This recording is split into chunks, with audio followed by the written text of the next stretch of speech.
Cowtown, USA, it's The Dean Show with your host, Dean Gosdin. I'm John Fallon, along with Gil the Music Guy, inviting you to join Dean and his guest, Dennis O'Neill. And now, back for more monologue torture, here's Dean Gosdin. Thank you. Wow. Back for a second run. Huh. That's, I guess that's amazing. I don't know. There's people doing all kinds of stuff like this all the time. But for us, I think that's amazing. I agree. Yes. So, anyway, did you have a good time off? Very enjoyable. Yeah. Yes, thanks. Yeah, me too. I took a trip to Los Angeles and, big overnighter, came back. Oh, Yeah. Bought a horse. Hey. I got a horse, yeah. Ah. What do you think about that? Ridden him a couple of times. Then we decided to do this show again, and I haven't seen him since. So. That's just the nature of the beast, I suppose. But it's been great weather for riding a horse. I mean, that's one thing. I mean, Texas this fall has been really pretty remarkable. It's been 90 degrees a week ago or something like that. I mean, my grass, I need to mow my grass again. But I'm waiting on my grass because here's the deal. I mean, my lawn is big. I mean, it's not because, well, anyway, my lawn is big. And I hate cutting it, and I'm too cheap to hire somebody to cut it. And so what I'm doing is I'm waiting until it gets cold enough that it stops growing, so I don't have to cut it again, because I don't want to cut it again. But with the weather like this, I mean, the grass has been growing right into the fall, and trees. I mean, the crepe myrtle out there is blooming again. It's pretty amazing.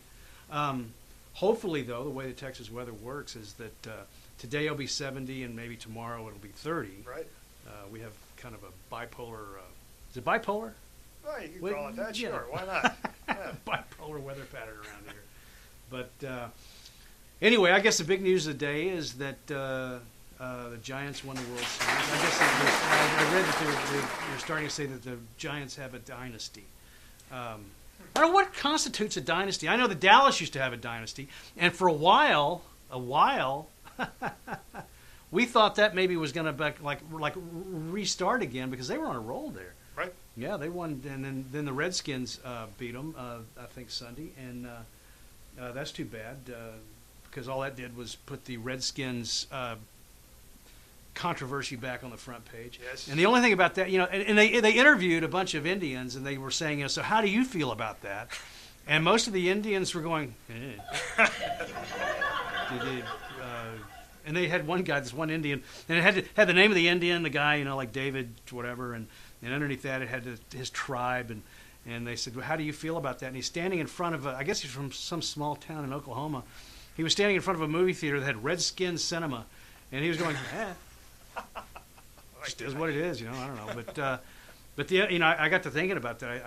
I'm sure that the Red Man Chewing Tobacco Company, all their executives are sitting around going, just don't say anything. Just don't say anything. Don't worry about it. Nobody's gotten after them yet. It's just, I guess because they're not as known as the Washington Redskins. So That's But right. Dallas, maybe get their dynasty back if they can keep this thing going. But what's funny about that is that while everybody in other sports cities are saying, yeah, well, they almost won that one. Boy, those guys. In fact, my mother used to write the Cowboys. She was a big Cowboy fan before Jerry fired Tom. And really? yeah, she was. She would write them letters every time they would lose. I know you tried really hard and blah, blah, blah. She was a big Cowboy fan. And then she never watched them again after they fired Tom. But here in Dallas, it seems like that when they lose, it's everybody hates them, and when they win, everybody loves them, but when they're on a winning streak, it's not like here we go, it's a big dynasty. It's more like, wow, can you believe that? Wow, Dallas is winning. Poor guys, they just can't seem to get a flow going there. So anyway, but Sunday, I guess Sunday was there was the World Series going on, football going on, basketball going on, and hockey going on. Right. And you told me hockey, and I didn't even realize hockey had started. I think they started. I'm Did pretty they? sure, Yeah. right? Yeah.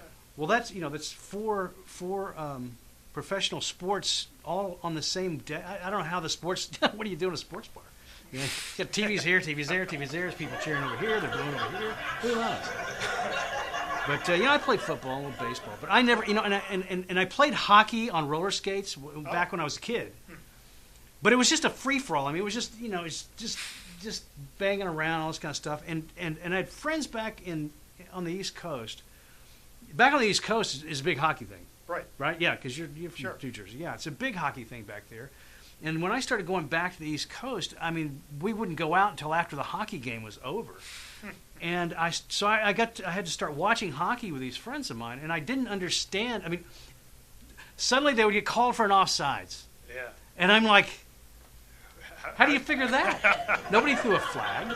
I didn't see anybody jump. I didn't understand the game, and I never understood basketball either. Because it's the same thing. There's no stopping. There's no stopping. I mean, you can't take time to formulate an idea of what you want. It's just continuous motion, and you never know what's going on until someone scores. And that's why with basketball, I've been to basketball games, and I think that the best way to do basketball, in my opinion, is to give each team 100 points and 5 minutes on the board, because that's the only time the game's any good. The rest of the time, you're drinking beer, you're talking, and then all of a sudden it's the end of the game, and they're tied, and everybody's. It's the first monologue since the breaks. People are going, where's he going with this? Is there a pencil coming? Not really. So, anyway, I guess with the weather and the sports, it's also there's also the politics is going on. The midterms coming up. That's right. Yeah, and I guess we got. What's that? Next week. Yeah, next week. Yeah, we got a governor's race going on here in Texas. Wendy Davis and Greg Abbott. Mm-hmm. And I got to be honest. I didn't know Greg Abbott was in a wheelchair until I saw his ads. Oh, is that right? Yeah, I had no idea. I just didn't think about it. And I guess the negative ads have been running, and people have started running negative ads. And I guess Wendy Davis kind of got in trouble for one ad where she said something about him being in a wheelchair and he's trying to gain sympathy for to get votes from his sympathy for being in a wheelchair.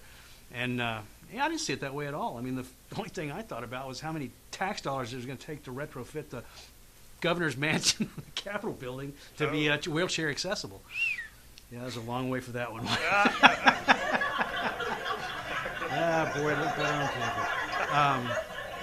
Anyway, yeah, and when I did find that out, I thought to myself, there's a TV show in the making here. Yeah. Yeah. Da-da-da-da-da. Yeah, I heard that Greg Abbott was looking for a big truck to buy to ride around in. So, anyway, okay. I can see this is starting to wear thin. Okay. Anyway, all right. So enough torture for you guys. I was going to bring up Honey Poo Poo or whatever her name is. Kitty Poo Poo. Had a joke about that fat broad and fat kids and her donut eating crap. I don't even know what that's about. But I saw it on the news, and it was just the stupidest thing I ever saw. And I thought, you know what I said to myself? I saw this, and I said, this is what America is watching on television? And I thought Ebola was the dangerous thing. Sorry. I just couldn't help it. Anyway, for those of you who like Kitty Poo Poo or Boo Boo or whatever her stupid name is, turn this show off because I don't want you as part of our crowd. Just turn it off. Everybody can watch your Kitty Boo Boo. Sorry. People are wondering if you're talking about Hello Kitty or Kitty Boo Boo. Or I don't know. Honey It's some reality show with some fat broad sitting on the couch with her fat kids and her fat mother eating donuts and watching. I don't know what they're watching. Very popular. Yes. Yeah. I guess so. I guess the whole article was about how she's going to lose her show because she had sex with a child molester. I feel like I've been vomited on just talking about that.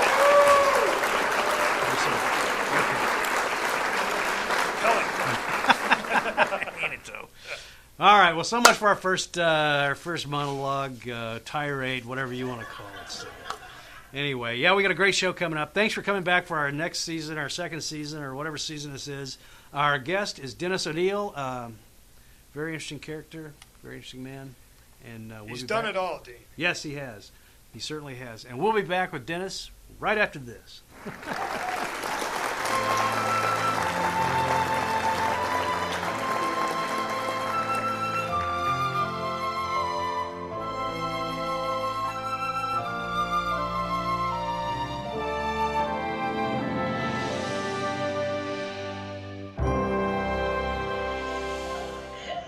I think so, pal. Thanks. Thanks for coming back. What a deal, huh? Our first monologue, our first show back after the break. That's right, our giant break, yes. I know. It seemed like a giant break to me. It was like a quarter. Yeah, it was a long time. When we first decided to do it, it seemed like it was only going to be I was like, what can I get done? Oh, it's a short period of time around the house. I need to get this done and that done and this done. And then it was like I got all this stuff done. I was like, I still got another month to go. And then I was kind of relieved that we still had another month to go because then I could start thinking about this. But, right. Yeah. Jeez. So what'd you do? You went back to New Jersey and washed off the embalming fluid? Right. I went to the beach several times. I can't recall what else I did, actually. Did you go to New York City a couple times? No, I didn't. What? Oh, you did? I did not go to New York City. I thought you sent me a couple of pictures from New I went York to Atlantic City. Ah, there That's we where go. there you go. See, I went down and watched one of the casinos close. That's right. Yeah, right. That's right. The Showboat Casino. I wonder what was... I read that article, and I can't remember now what the story behind that thing closing was. Well, actually, there were a number of them closing.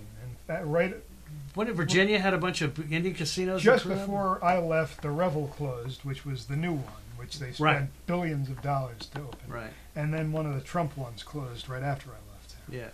And, the rules changed. It's no longer a monopoly. So you can go anywhere in Pennsylvania and New Jersey and New York and gamble now because they've got all sorts of betting parlors open. Right.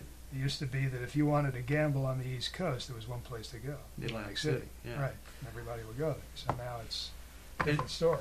Right. And I wonder, I wonder if that hurts Las Vegas is such an institution. I don't know if it hurts Las Vegas or not. With all the Indian casinos that are going in. I don't know how things have changed in Las Vegas. I don't know. Yeah. I haven't been to Las Vegas in years. I don't have any idea. But they got a lot of shows and stuff. I mean, I went up to... I had to do a little commercial for an Indian casino up in... this town must have had a population of 100. I mean, it was just like... And the casino was not very big. But I guess there was a chain of them. Okay. It was... I guess some Indian tribe had chains of them throughout Oklahoma. Right. And I guess they were getting people out of Kansas City and I guess they were... It's 300 miles from Dallas. I don't know if I'd drive that far to gamble with all those things in between. But there's closer ones to Dallas. Yeah, but I was surprised that this casino is in this little town. There's just nobody there at all. I guess I guess they had a draw because they were shooting a commercial for it. So, well. So whatever. I've never been a gambler. You're a gambler? You Very little. Really? Little blackjack, slot machines. That's it. Really? Yeah, I don't. Yeah, never got into it. Yeah, I don't gamble. And not because I just never had it. It just never appealed to me. Oh yeah. I mean, you don't get the fever, huh? No, and I don't get the fever. I mean, a few times I have gambled. It's been kind of cool to win. Yeah. But it wasn't like, boy, I wish I had a whole lot more money so I could keep doing this. Oh yeah, okay. But I guess good for you. Yeah, I just did. I don't gamble. You buy lottery tickets? No. Really? Mm-hmm. Never? No. Oh wow. Yeah, I buy one for Julie occasionally, but yeah. I think she's more of a gambler than I am. But I don't. I mean, okay, so I'm like everybody else. If it's a bazillion dollars, right, and it's just, I mean, it's just like, it's like one of those where they're all talking about it, where it's all over the news, like, oh, it's the all-time high. I'll go out and buy one or five. Because right now there's a big jackpot. Oh, is there? Oh yeah.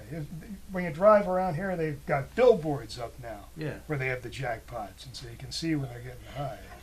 And I get pretty shaky when I start seeing those. When they go over 100 million, I'm like, yeah, maybe I want to buy one. Well, yeah. Right now, Mega Millions is approaching $300 million. No kidding. Hey. Yeah, well, that might be worth $5. Or one, Yeah, right, one. sure, yeah. $1 a shot, why not, right? Yeah, I don't know whether, I guess some people play the lottery by strategy, and other people just do like I do, just give me a quick. Oh yeah. But I know there's people, especially, I mean, New York has had a lottery for 50 years or 100 years or something like that. Sure. And I know some of those old lottery players back there. I mean, they use the same numbers every week. They come in with a sheet and they read them off. Yeah, right. And if you're behind them, you're out of luck because you're sitting there for 15 minutes waiting for them to get all their lottery tickets. And I guess in a way that's better because eventually the odds become better in your favor if you use the same numbers. I mean, I realize now before you give me that. I realize that the odds, but I mean, if you go from 1 in 50 million to 1 in 49.5 million, the odds are still better. Okay, yeah. That's all my points. Okay. But I just never played the lottery. I think I won. Back when I lived out in California, I think I won $40 one time. I didn't even know it. I just took it in. I said, "Did this thing win anything?" And the girl, she was kind of like, I don't know. Let me see. And I was like, "What?" And she took it. She stuck it in the thing. She goes, "Oh, it won $40." I went, "Hallelujah!" And she gave me the $40, and I left. And that's another thing. I never had one. You win $5 or $10. I never won $5 or $10 and bought 5 or 10 more. I always feel like Good I'm for gonna you. have that one. Well. Yeah, Julie won $100 on something. No kidding. One of these scratch-off jobs. Yeah. No, really. Well, And the thing about it is, here's the deal. On when you win, and I guess there's some controversy right now about the Texas lottery, and there's people who think they won like this $100,000, and the directions are so convoluted. Yeah. That they're not. They think they won, but the lottery people are going, "No, you didn't win. You didn't win. You didn't win. No. That doesn't mean that. It means this." And I think they're kind of like backtracking a little bit on that deal. But the $100 Julie won. Yeah. I mean, she sat there for 5 minutes. Going, did I win? Yeah. Really. Yeah. I don't know. Let's see. It's because it says right here I did, but I don't know. But I mean, it says a diagonal line, but I don't know if that means this way or that. Yeah. It was just very. Huh. So she did the same thing. She just took it in and asked if Yeah. they won, and the guy was like, "Oh yeah, you won $100." Right. He gave it to her. That was a bad impersonation, but Yeah, I'm not going to ask you what accent that is. We don't want to offend anyone. yeah, it was my own personal accent. Yeah. Good cover. Yeah, it's the Gosdin accent. It's the way we grew up talking, and I got out of it somehow. So whenever I do an accent, I invoke my youth, my childhood. So we're getting awfully sensitive these days. Oof, yeah. I swear. But anyway. Well, all right. Well, good. Well, I'm glad you're back. I'm glad you made it home safely. And Well, thanks for having me back. Yeah, right. And I guess we're ready to start our next fun season. I figured you might be replacing me with your horse. I wasn't sure. Well, I talked to him about that. Yeah. Oh, really? Yeah. There were some behind-the-scenes Yeah, negotiations. I looked at him and I said, I'm thinking about putting you in there for John because I think that you'd bring a whole new dynamic to the show. Yeah. And he looked at me and I said, "Why the long face?" I couldn't. Sorry. Ta-da! Nah, yeah. Right. Glad you're back. Glad everything's going on. So we're gonna get the show going. Enough of this nonsense added on to the last little bit of nonsense. We got Dennis O'Neill. He's going to be along here in a few minutes. And thanks for coming. And we hope you'll stick around and watch Dennis. All right.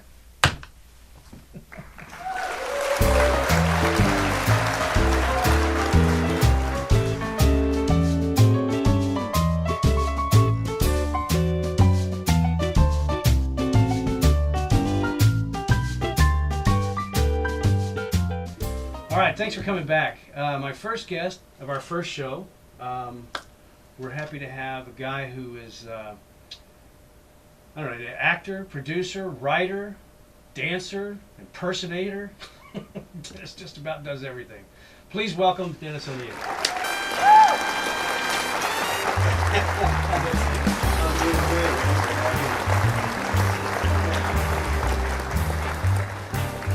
Right here? Yeah. Yeah, no, actually, two over. No, I didn't know that you did impersonations, but now you say you do impersonations. Yeah, so I say. Yeah, so you say. And who do you do? Well, if Stallone was here, he'd probably say, "Hey, yo, Dean, how you doing? Like, I'm really happy to be here. Yo, Adrian!" So, Right, sure. She died in Rocky V, right? I don't know, did she? 6 or 27? Unlike all the women in Bonanza that died within the hour after they. Yeah. Yeah. It's, you do Stallone and De Niro? Oh, now look, if Bobby was here, his friends call him Bobby. You know. Yeah, if Bobby was here, he'd say, "Yo, you're good. You're very, very good. Listen to me. I said you're good." That's pretty good. And Al Pacino. I feel like I'm on on what's the deal with the guy with the beard, and they're all sitting around and he's talking to the actors, and he's going, I get a feeling that, who is that guy? What's his name?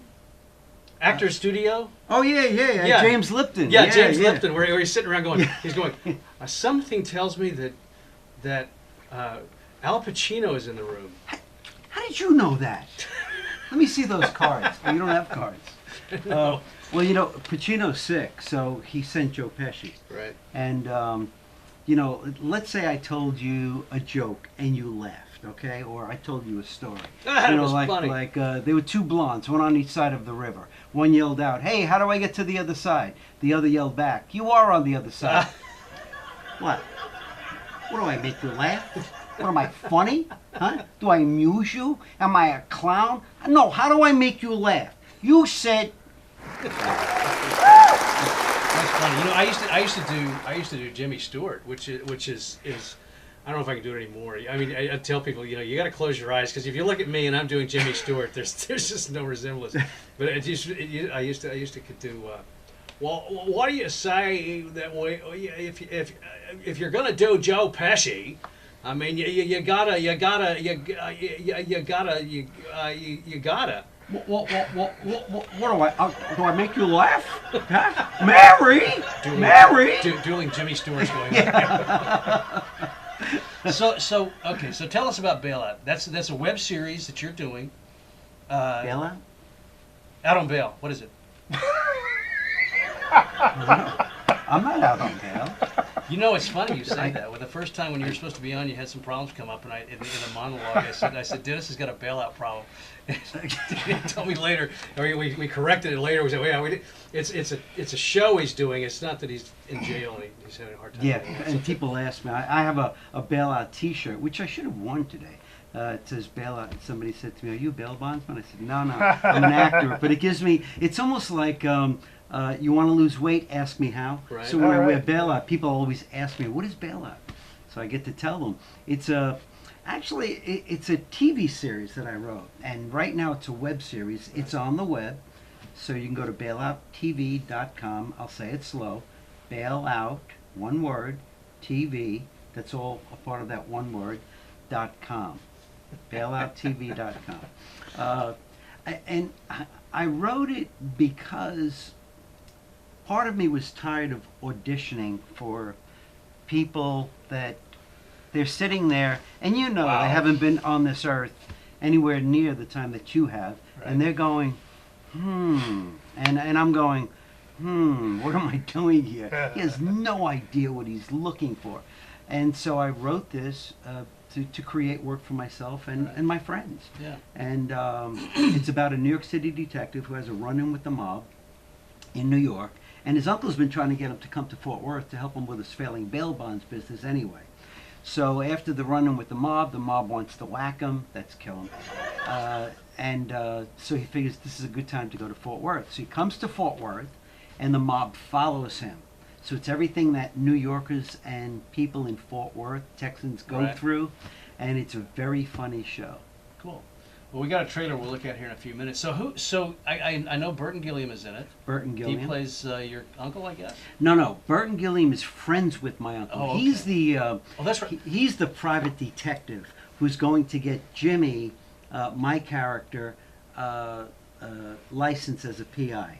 Because see, in the state of Texas, bail bondsman has to bring either a police officer or some law enforcement when they go serve the papers, or if they have to bust a guy. They can't go by themselves unless they're private investigators. Really? So, yeah. So Burton Gilliam's character, he's a private investigator. And he was around the time when Kennedy was assassinated. And he was a young guy then, and that's what got him into it. And there's a whole backstory about him. So he gets me licensed, and he shows me the ropes. And, Burton Gilliam, I mean, he's a great guy. He does that commercial. I don't care how you get here, just get here. And so we have him. We have Marshall Teague, who, now Marshall's claim to fame was Roadhouse with Patrick Swayze. Oh, okay. He I played saw the that. bouncer, and he had that huge fight scene down by the lake. Yeah. And he told me that it took 5 days to shoot that. Wow. And that was, I mean, but Marshall's been acting a lot before that. He was on all the soap operas, but after that, he's in blockbuster films, and he's still doing television and things like that. Right. And then Nellie Shudo, Okay. who's she plays Margaret Bello, the consigliere, and she was in 3 films with DiCaprio, Shutter Island, and what's the other great films that he was in? Desperate? No. Boy, I don't know. Hey, yo, I ain't stupid all the time. I made $20 million. He was the Aviator. Let's Yeah. see. Yeah. But it was 3 of those films Yeah, okay, that she was in. And then Terry Kaiser. Terry Kaiser, Weekend at Bernie's. Yeah. He played the dead guy. You know, it's funny. Terry Kaiser is I knew who he was from the dead guy, Weekend at Bernie's. Yeah. But I was watching an episode of Hill Street Blues one night. He popped up. That's right. He was in Hill something Street Blues. something Yeah. Hitler, some comedian that John LaRue was Yeah. trying to. Yeah. Yeah. That was kind of funny. Yeah, and some local actors who are really, really very good. This guy Rich Raymond, he was in a play that I saw last night in Ennis. Bill Roten is the director down Yeah. there, and very funny play. And Rich was just funny. And as I'm sitting there watching him, I'm saying to myself, this is why he's in Bailout, because he's so good. His timing is good, and he plays one of the mobsters. Right. And it just so happens he's from Jersey. We don't hold that against them, because if you're not from Brooklyn, you're not from New York. Don't send me letters. Right. No, don't send me emails. Right. Well, that's cool. Let's look at the trailer you got. Okay, great. And then there's a few other things I want to talk about too that I saw in your bio that I found very interesting. So let's watch that.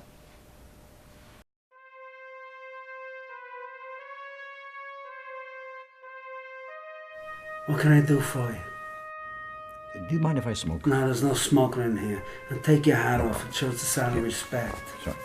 I'm doing this television series called Bailout, and we can't even get the networks to look at it. That's all we want. We just want them to look at it. So why'd you go to the networks? Why didn't you come to me first? I don't know what to do, Godfather. You can act like a man instead of crying like a woman. I'm sorry, Godfather. I'm gonna make the networks an offer they can't refuse. Now scram. My name is Jimmy O'Neill. I'm a New York City detective, and some days I wonder why. As long as I've been on the force, I thought I'd seen just about everything.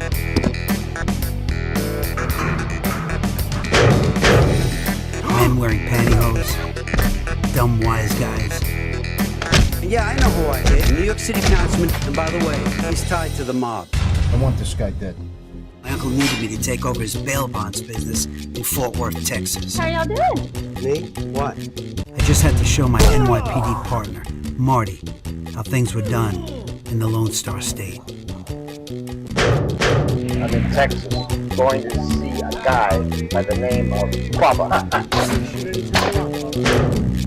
This place is more strange than New York. The women pack heat. I'm going to sit you down because I'm a cop. Day's not over. Let's just say it was made an offer I couldn't refuse. This family is my life. Bailout.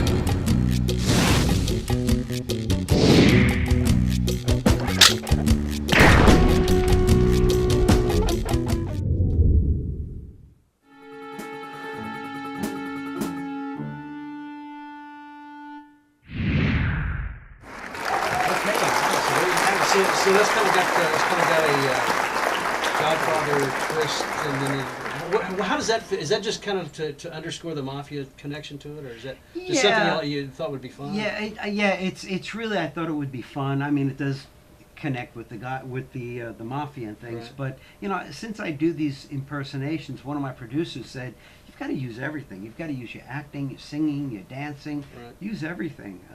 Your comedy. Yeah, Well, that's pretty I'm good. a real comedian. And that's on bailouttv.com. Bailouttv.com. All right. You got it. Yeah, Wow. I know. I've said it a couple of times. See, if he gets it, you can get it. So here's the question that has been on my mind forever. I mean, and Bailout is a perfect lead-in for this thing because it's a New York City cop who I guess left the department because of corruption, if I understand it, kind of the premise. Yeah. Came out here to kind of get a break, and is helping your uncle, the bail bondsman, and so you're a New Yorker, transplanted into, as we saw the Longhorns. You're like, what's this? The nice people throwing you all off, blah blah blah. I guess something to say about that too. But here's the deal: That's good. how did Dennis O'Neil from New York City wind up in Fort Worth, Texas? Oh, that's a very good question.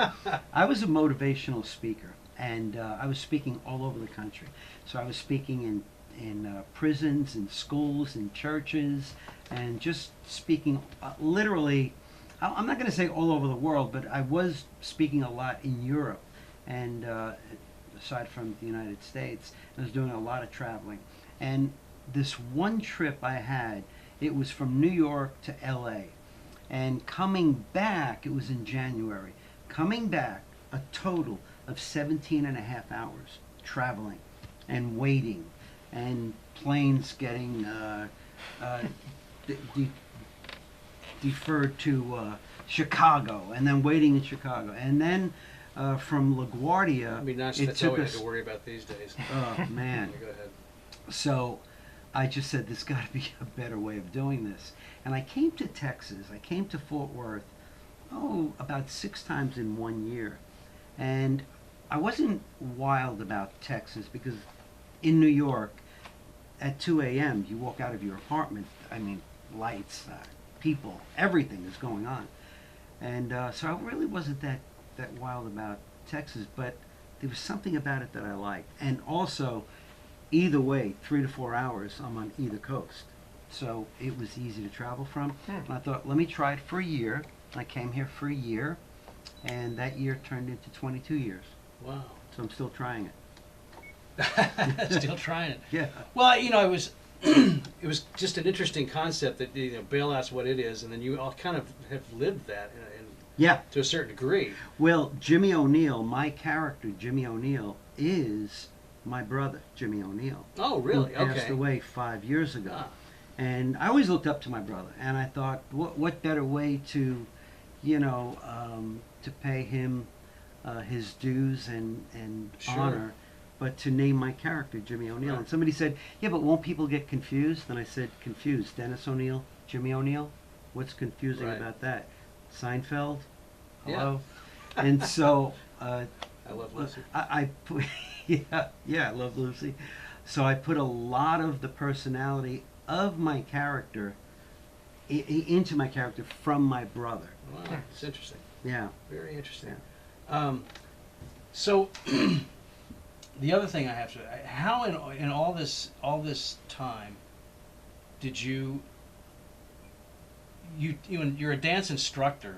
Where did you get on the dance bandwagon, and how did that manifest? Well, years ago, a friend of mine, Jack Shelley, guy I grew up with, we're still friends, best friends. No, let me stop you. Now, you grew up in New York. I grew up in New York. I was born and raised in Brooklyn. Okay. Lived on Long Island, and came back into Manhattan, and lived there. And so my friend Jack Shelley opened up this dance studio called New York Hustle, and that's when the hustle was really in. I remember that. And he said, "Oh, you'd be great at this." And I was, I was a hippie at the time. I had long hair. I had, I was a hippie. Now I can't see that, but anyway. I was, yeah, no. I did a too, lot of but I people mean, can.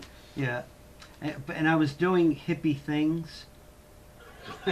and I said, "Wow, Jack, I don't want to do that, man." He said, No, you'd be great. Anyway, make a long story short, I started doing it, and I loved it. It was great. And, we'd go out to clubs dancing and putting on shows, and I thought, what better life? But then I was asked to work at Arthur Murray Dance Studio, and Really? that's really hoity-toity. Yeah. That's a Jimmy O'Neil expression. That's really up there, upper echelon of dancing. So I learned the ballroom dancing really from them, and I also worked at the Fred Astaire Dance Studio and loved it. So okay, so for me that's a leap from the hustle to the tango. How did Yes. Yeah. How did that transpire? A lot of hard work. I didn't get it at all. It was frustrating, but I realized the art form of it, and I really enjoyed the dancing. I just didn't enjoy the selling part. Right. You know. But I mean, I guess what I'm asking is doing the hustle. Okay, so your friend brought you in, and you guys did the hustle and Yeah. did parties and things like that. Where did you learn the tango? I mean, where did that happen that you became qualified as an instructor? Did you just take those lessons on your own? Well, no. He was teaching other forms of ballroom dancing, not a lot, because he was really into the hustle. But then when I was asked to work at the Arthur Murray Dance Studio, that's where I got my training for real ballroom dancing. So they taught me the tango, the foxtrot, the waltz, salsa, mambo, cha-cha, rumba, I mean, bolero, everything. Wow. Yeah, so a lot of time went into it. And, you know, that would have been thousands upon thousands of dollars if I did it on my own. Right. But I got free training. Wow. So do you find acting from? I mean, I saw that you do theater. You've done theater. that's where I started. Yeah. Okay. Yeah. Do you find doing theater or film or dance? Which one is easier as far as a stress level? As far as the stress level, the thing with theater is it's instant gratification Right. or instant disappointment. So, you know right then and there. So you That's the one I've known about a lot. unlike film, you know, you do it and you say, wow, that felt so good, you know, that was so good. And then when it comes out, you look at it and say, really? What? We do that every week. So I mean, I really do enjoy both. I'd like to give you a definitive of, yeah, I love theater. Theater was my first love. I mean, that's where I learned the craft. I didn't even want to become an actor. I was a dancer. I mean, I was a singer at the time. So I was singing in clubs, I was playing guitar, and I was talked into doing this play, Cabaret, and auditioning for the role of the MC. And I didn't know anything about acting. I didn't know anything about Cabaret. I didn't even know who the MC was. And when I got the part, people came up to me and congratulated me, and I said, well, thank you. I wasn't even excited. And they thought, you know, they thought I was conceited or something. But I really didn't understand it. Right. But the first day of rehearsal that's when I said, this is why I hate to be an actor. I don't want to go through all this stress because you've got to get this down. You've got to sing, you've got to act, you've got to dance, and you have to combine them all. And I was so intimidated. Yeah. And then as I went through it, you know, I started to get more relaxed. But opening night, that's when I said, it was the end of opening night. I said, this is what I want to do for the rest of my life. Right. Yeah. Well, the reason I ask is I've done theater and I've done film, of course, but some people don't know that I did ballet back in the early days. Get out of here. Yeah, I did. And I found that doing dancing seemed to be, for me, easier than anything else I did. Learning the steps and the music is just sort of your it just all flows. I mean, you don't even have to think about it. Where with theater, you gotta be alert. You gotta know what's going on. Yeah. And with film is it's kind of the same thing. Only you can stop and go, wait, screwed that up. Let's start all over again. Yeah. And do that. But I always thought, and that's why I was curious if dance was that way for you. That you just had, as soon as the music started, you just put it on autopilot and just knew where to go. Well, did you dance when you were a kid? No. Oh, see, I did. Yeah. So we would dance in the streets. You know, we'd have conga players and people just playing. When I was a kid, we beat up kids. Yeah, but this was we're talking about mambo, Right. Puerto Rican. Oh, okay. You know, blacks and Sure. and a few white guys. So you weren't going to beat these guys up. And I mean, and that was their form of fighting, but we didn't know that back then. That was their form of, you know, putting you down, showing you up. And so, you know, you really wanted to get in there and learn it. So I learned from Puerto Ricans in my neighborhood how to really do mambo and things like that. And my sister and I would dance all the time. We absolutely loved it. Wow. But so it came easy to me. But when I had to do the structured dance, and you had to learn the technique, that was a little more difficult for me. Yeah. And a singer, man. Yeah, you just kind of covered all the bases, haven't you? Well, that's So you I were started out as a singer. Playing the guitar like in bars and stuff like that. Well, when I was a kid, I was maybe 8 years old. I was in the church choir, and then I was in choir in school. My whole my brothers and my father were singers, so I grew up singing. And then eventually I got into rock and roll bands, and then after that I did a solo act and played guitar. And I think I saw you got some albums out or some couple yeah. albums or something. Yeah. One is a gospel album, one is a secular album, and I do a lot of oldies, and I've always wanted to do that. I grew up listening to my brothers sing doo-wop, and they'd listen to the records and everything, and I just always loved it. But I always thought, I don't want to do something like that because, it's old music. But then when I came into my own, I said, I always loved that music, so I'm going to do it. So I do things like Smoke It's in Your Eyes, Only You, Daddy's Home, It's a Wonderful World. Are these records available? I mean, you can get them on. Well, they were available. Yeah. They're no longer. I'm revamping everything. All right. So they will be. I'm working on a CD right now, which will have 14 songs on it. Wow. Okay. I mean, copy or covers or something you've written, or do you write music? The gospel music I wrote. I wrote a lot of secular music also, but the doo-wop stuff or the oldies, no, I didn't write those. Right. Sure. Yeah. Interesting. All right. Well, we're going to take a little break. We'll be back in a few minutes. We've got some other questions for you. Okay. All right. We'll be back in a few minutes. Thanks for tuning in and being with us. All right, thanks.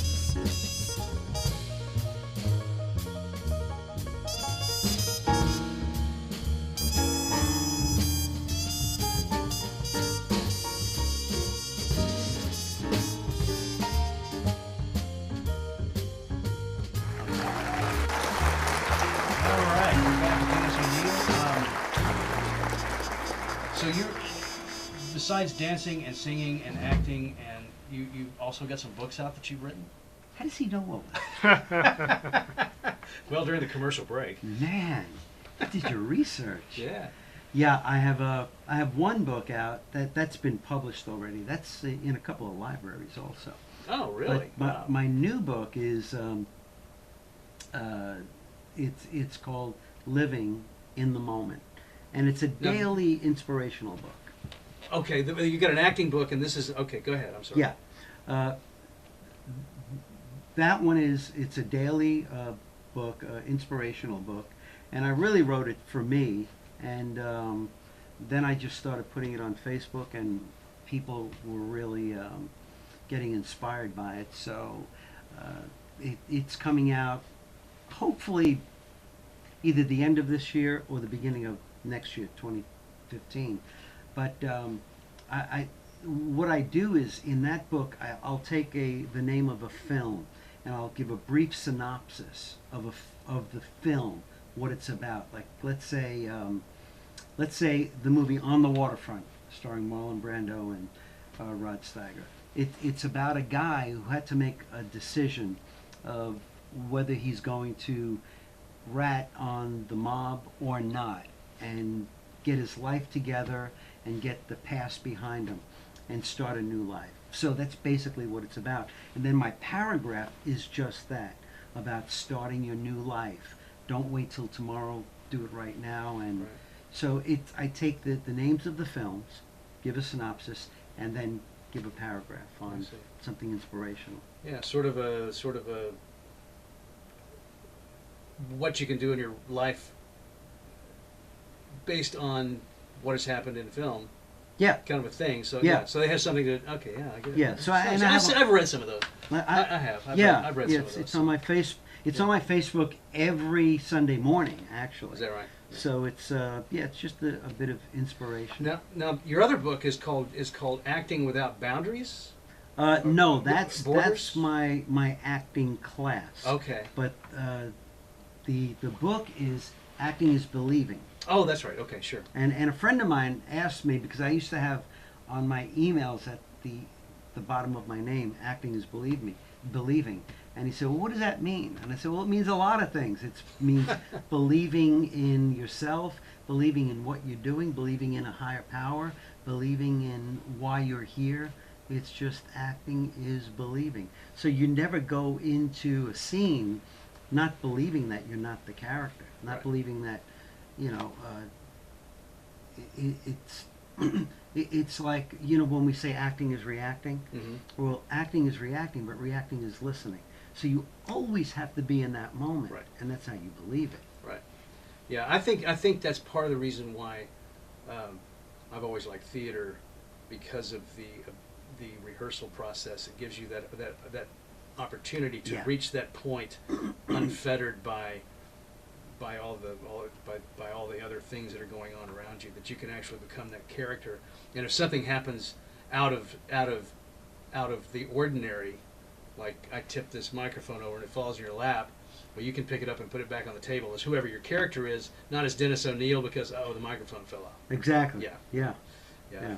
I think that's why I really like theater. And then your acting class, now that is acting without borders, is the Yes. basics. Yeah, I always tell my actors, don't look at the ceiling. You shouldn't have a ceiling, because you're limitless. You're limitless in what you can do. I mean, don't give yourself these boundaries. And I think that's why a lot of actors get stuck. They think in terms of, well, I'm good at that, but I'm not good at this. Well, just get good at that. Yeah. You know, take for instance singing. I hear a lot of actors say, yeah, but I don't sing. Well, you speak, don't you? So if you think you can't sing, speak your way through a song. A lot of Broadway shows have people like that, where they just sing, here I am, oh, I can't sing, but I sure can speak, and they do it with the music. I wish my mother had done that. My father was a singer too. And after my two older brothers are a lot older than I am, and after they kind of developed their lack of singing, because my mother used to sing to him, he would not let her sing to me or my brother right above me. Oh, wow. Because she was so tone deaf, she could not. I mean, it was almost funny because it was so awful. How she sang. So you had a comedy show in your household. Yeah, exactly. So tell me about some of your acting. You were in Raging Bull with Yeah, Robert De Niro? that was my second film, which I really call my first film, because that's where I really learned. I was on that film for a week, and I was a dancer, and we were doing the jitterbug. But for some reason, I always wanted to be near the camera. I just wanted to hear the conversation.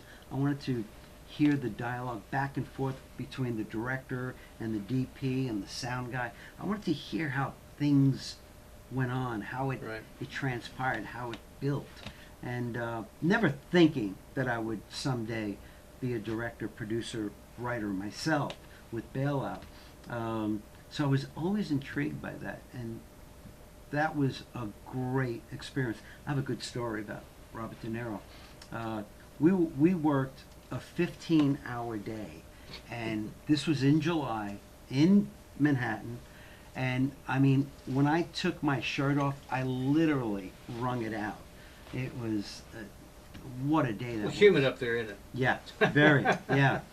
So I went home, took a shower, and you know, after a 15-hour day of acting on something like that, you're really up. And it was around midnight, so I went for a walk on Broadway, and you know, people are sitting outside at cafes, and they're at a place called the Saloon. It's no longer there. It's a different restaurant. There was Robert De Niro and Joe Pesci, and they were both still in makeup. So De Niro had the broken nose, he had the scars, and his hair looked like Jake LaMotta. So a lot of people didn't recognize him, but I did. I worked with him all day.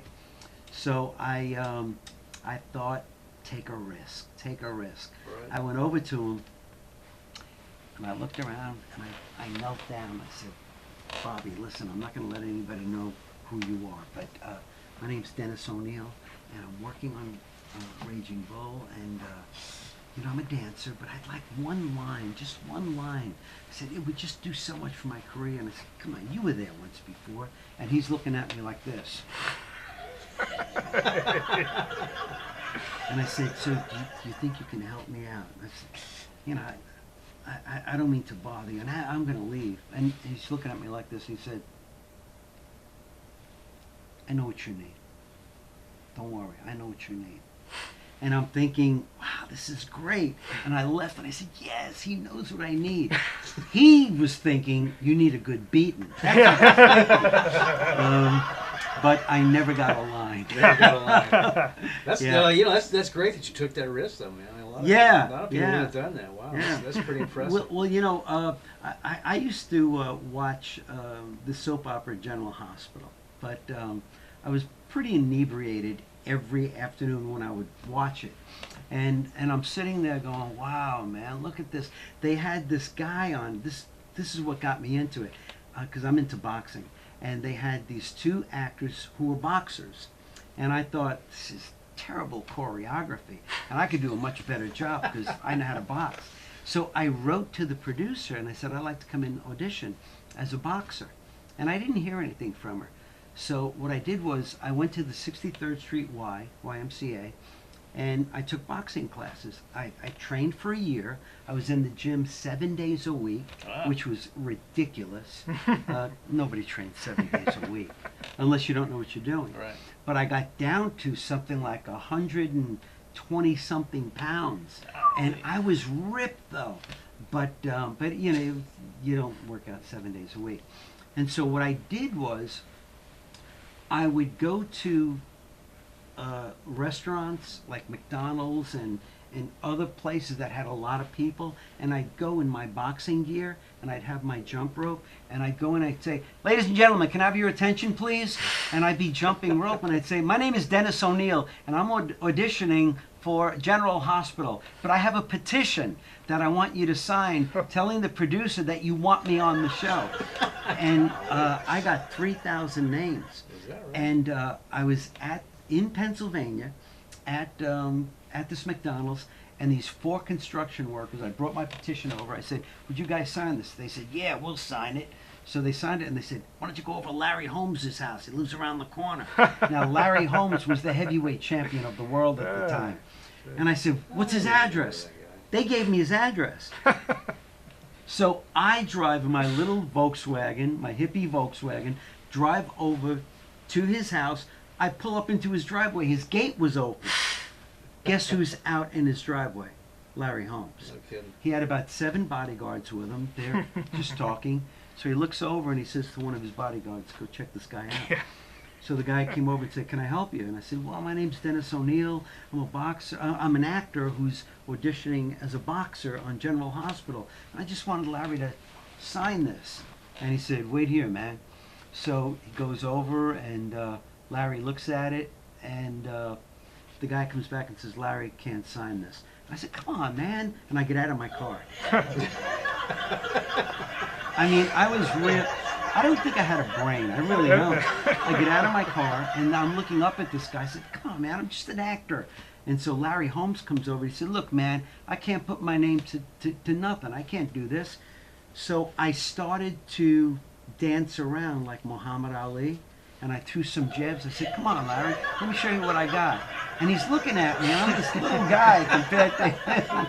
He said, man, you are a fool. Give me that thing, I'll sign it. And he saw how hungry I was. Right. And then we just got to talking, and he signed my petition. I got 3,000 names on it. And I got some pretty famous names, but I never got on the show. What they did was they got rid of the 2 boxers. Right. Because I would send them a letter every week, and then I'd send them that petition every week. Well, too bad that was in those days instead of these days, because nowadays with IMDb Pro, I mean, that's one of the things I learned in some class I took one time. It says, contact the people whose work you admire, and make contact with them, and just put yourself out there. Yeah. And sometimes that if you're not too intrusive,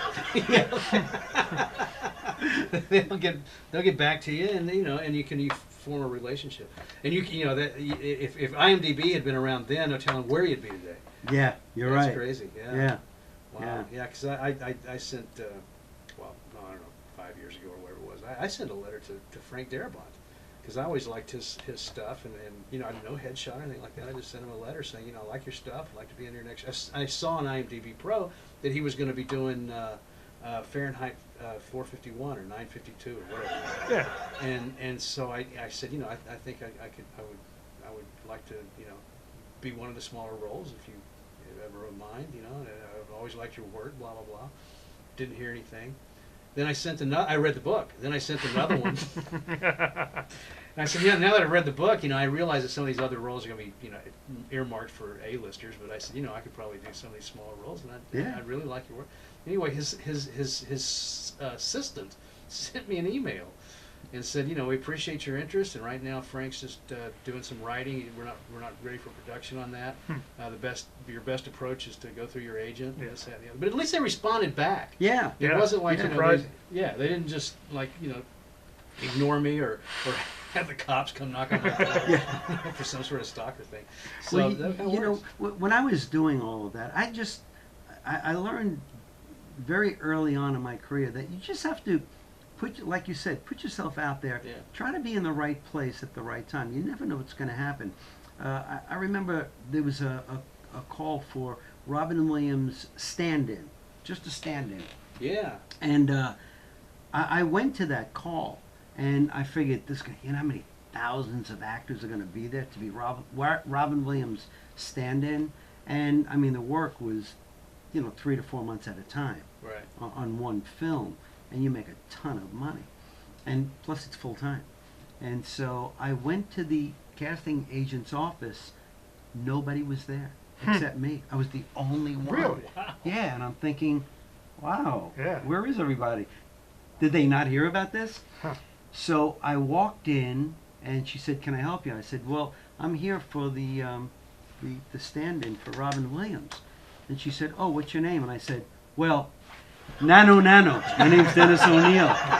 This is what she said. She looked me up and down. She said, "You got it."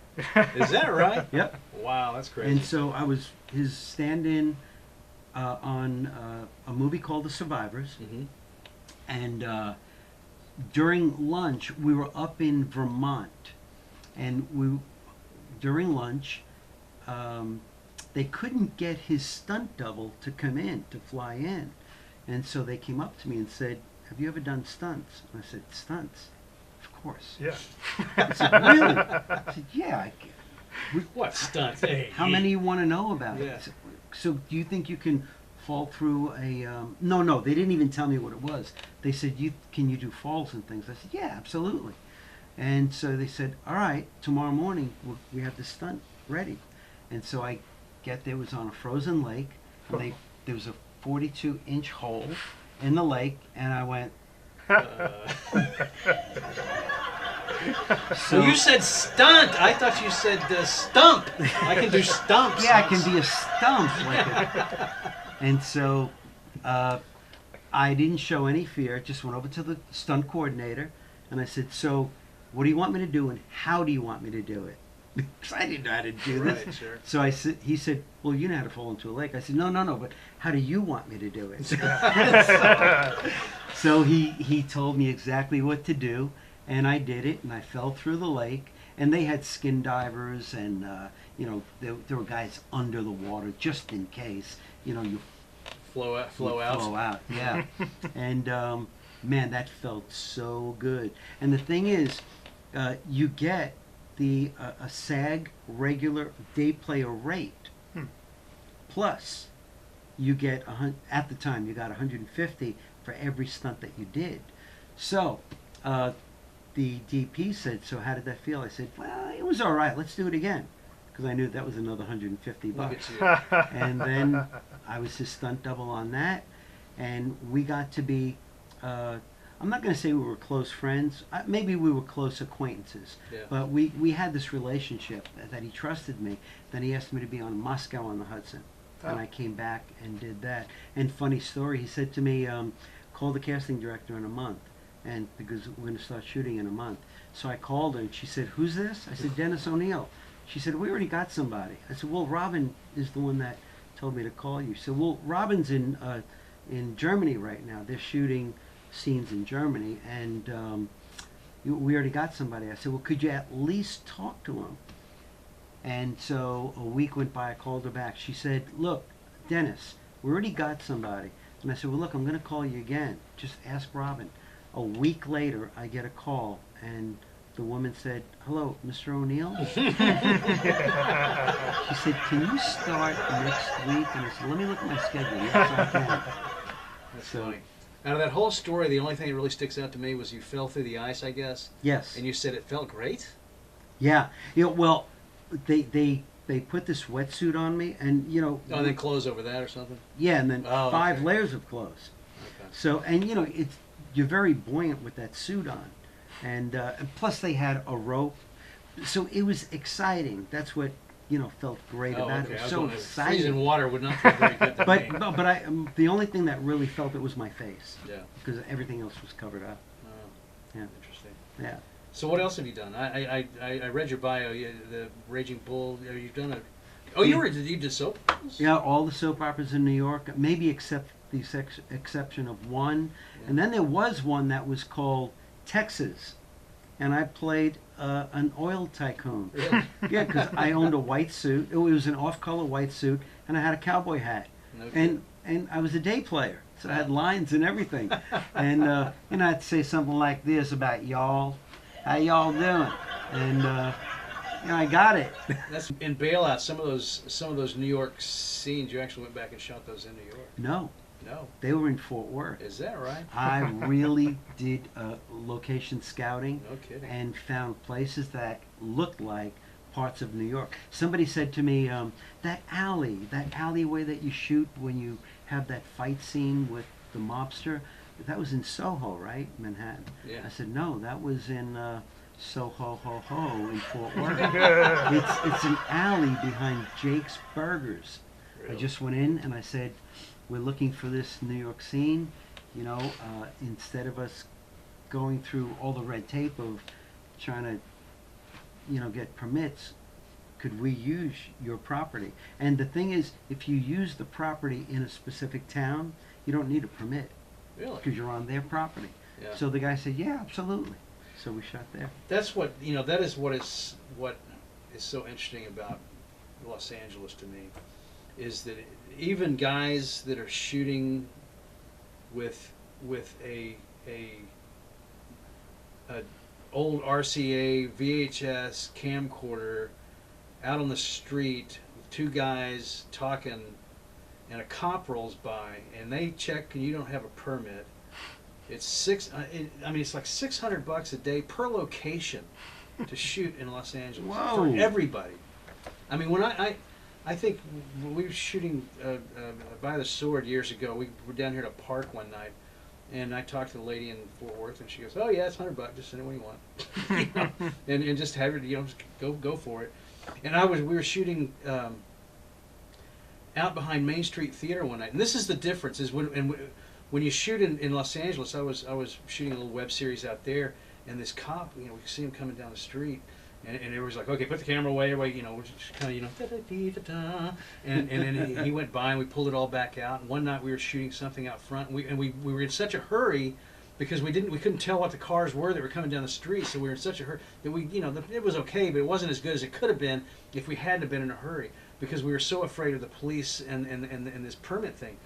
We were behind Main Street Theater one night shooting, and we got everything set up, and this cop rolls in, right? And we're like, he rolls. We got guys with guns, and I got New York license plates on my car, and this cop rolls up, and it's like 2:00 in the morning. This cop rolls up, and his window comes down. Like I'm standing right here, and he's kind of looking across the landscape like this, and he looks up at me and he goes, "What's going on?" And I said, "Well, we're shooting this little movie," and then he kind of noticed the tripod and the camera, and he goes like this. He goes, "Cool, man. Let me get off your set. I'm sorry." And I was like, "No, that's fine." He goes, "No, man. Let me get out of here. I'll get out of your way." And he rolled up his window and he zoomed down the alley. Wow. And he was gone. And then I thought, that's great. That's the difference between Los Angeles and Texas, if you ask me. But yeah, it's tough out there to shoot a film.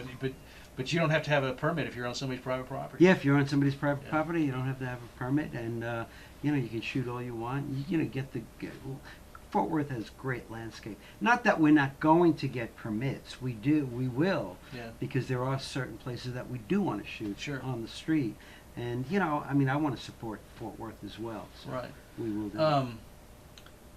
I just assumed all that was in New York when I looked at it. We made sure we made it look like New York. We did graffiti. We got garbage cans. We got garbage all over the alleyway, and I've looked around New York. There's a lot of old parts of town that can almost be any big eastern city if you keep the skyline out of it and things like that. Yeah. So. Yeah. And even at night, if you frame it just right, you can even cheat the skyline a little bit. So. Yeah. All right, man. Well, Dennis, I appreciate you coming by, man. Thank you. It was a great. It was interesting to find out all this stuff about you. I didn't know anything Thanks about for having me. Yeah. Dennis, if someone wants to take your acting class, yes, you have a website for that? We have. It's DennisO'Neill.blogspot.com. All right. That's easy. But if you go to bailouttv.com, you can email me and I'll send you information. Yeah. Do you still teach ballroom dancing classes? Yes, I do. All right. Actually, thing. I teach before. I teach at the Fred Astaire Dance Studio in Fort Worth. That's where I teach my acting class. Oh, really? So, okay. Yeah. So we have movement and and actually they're having a party October 31st and. Everyone is invited. The Fred Astaire Dance Studio. Halloween party. Yeah. Well, so, if you announce that here, you might get 2 or 3 people. Hey, that'll be 2 or 3 people that we didn't have. Right. Our audience is vast. But it's free. So. Yeah. Cool. And where is that? It's on West 7th Street. I'm trying to think of the address. I want to say 2431 West 7th Street, but it's the Fred Astaire Dance Studio, West 7th Street, Fort Worth. Okay, cool. Well, we appreciate you coming out, and also, if just because of you don't mind people friending you on Facebook, do you? Please do. Yeah. Go find Dennis on Facebook and friend him and keep up with what he's doing and stuff. Good 5,000 people are your limit. And so, so I just need 2,500 more. Yeah. Wow. So please friend me. I need like 4,800 more. But anyway, I'm not selective. I just don't know that many people. Anyway, appreciate you coming out. And, thank you. Thanks for having me. All right, that's our show, our first show of the new season, and we'll be back next week, I think, with Scott Murray, and we'll see who else we can round up. And thanks for coming.